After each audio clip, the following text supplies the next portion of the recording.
Assalamualaikum warahmatullahi wabarakatuh. Perkenalkan, nama saya Ari Reja Kanji. Saya dari Universitas Muhammadiyah Kota Cirebon, jurusan Ilmu Komunikasi semester 2. Di sini saya akan membuat video pembelajaran mengenai konteks ilmu komunikasi. Konteks dalam komunikasi merupakan situasi atau lingkungan yang sedang terjadi di saat kita sedang berkomunikasi. Secara luas, konteks di sini berarti aspek-aspek di luar orang-orang yang sedang berkomunikasi. Terdapat 4 aspek dalam komunikasi ini. Aspek yang pertama bersifat fisik, seperti cuaca, iklim, suara-suara yang mengganggu, alat penyampaian pesan yang terganggu, dan yang lain sebagainya. Lalu yang kedua ada aspek psikologis. Aspek psikologis seperti emosi, lalu sifat, sikap, prasangka, dan lain sebagainya. Lalu ada aspek sosial. Aspek sosial seperti nilai sosial, nilai norma, nilai aturan, dan karakteristik budaya. Lalu yang keempat ada aspek waktu. Aspek waktu ini seperti kapan komunikasi itu sedang dilakukan. Apakah sedang malam hari, pagi hari, siang hari, sore hari, atau jam berapa, dan kapan.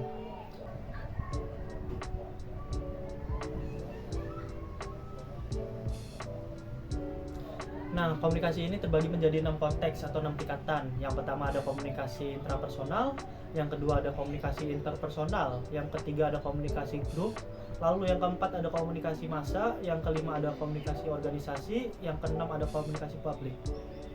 Nah, di sini kita akan membahas pengertian dari ke-6 konteks atau 6 tingkatan itu. Pertama-tama kita bahas tentang komunikasi intrapersonal.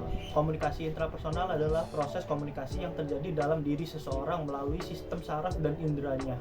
Teori komunikasi intrapribadi umumnya membahas mengenai proses pemahaman, ingatan, interpretasi terhadap simbol-simbol yang ditangkap melalui panca indera.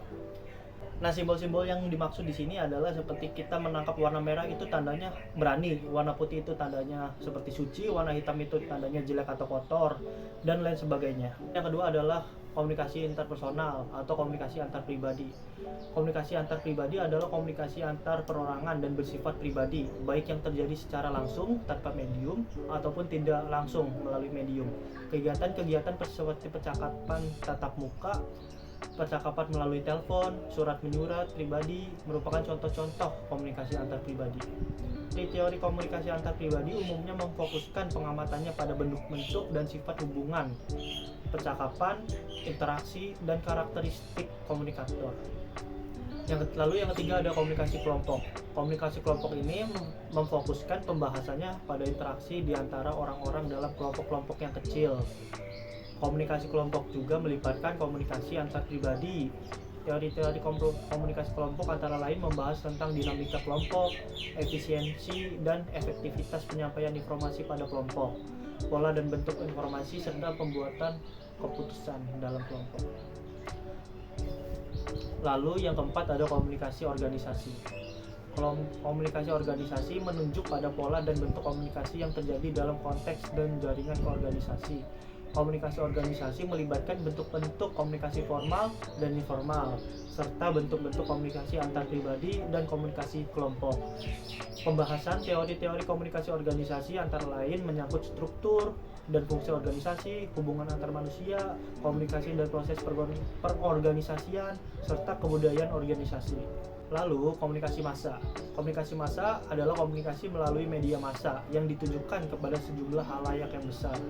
Proses komunikasi massa melibatkan aspek-aspek komunikasi intrapribadi, komunikasi antar pribadi, komunikasi kelompok, dan komunikasi organisasi.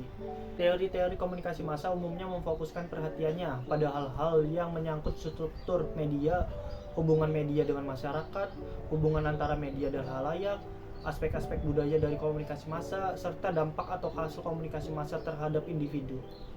Lalu yang keenam ini ada komunikasi publik. Komunikasi publik ini memiliki konsep satu orang ditunjuk sebagai pembicara dan yang lainnya hanya sebagai pendengar atau pelengkap. Nah, dalam komunikasi publik ini, komunikasi tatap muka tetap berjalan meskipun pada umumnya pendengar hanya bisa mengirimkan pesan-pesan nonverbal seperti tepuk tangan, tertawa, dan lain sebagainya. Terkadang dalam komunikasi publik ini, pendengar akan diberikan kesempatan untuk memberikan pesan verbal pada saat sesi tanya jawab.